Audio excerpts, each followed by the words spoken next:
Ida for telling my girlfriend she's an expensive eater? I've been dating this girl since the start of the year and things have been great. She's real level-headed and is everything I've wanted. Anyways, she's a full-time student living with her friend and I work full-time, currently off work unpaid due to an injury but have sufficient money aside, so I tend to pay for most things when we're together, which is my choice and she appreciates. Worth noting, she does work part-time and have very good savings.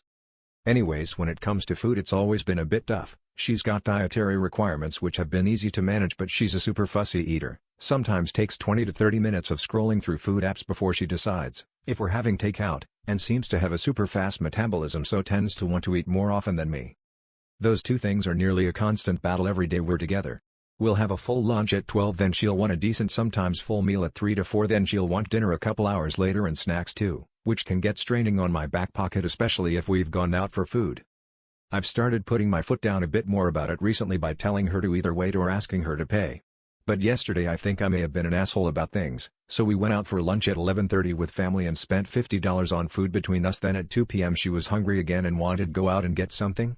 I was a bit bothered by it. I told her to either have some leftover pasta or I'll take her somewhere and she can buy her own food, then made a joke. This is the part where I believe I was out of line, and said your mom was right about you being expensive, because her mom told me she can be expensive when it comes to food because she's fussy in her dietary requirements, which I'm cool with that part.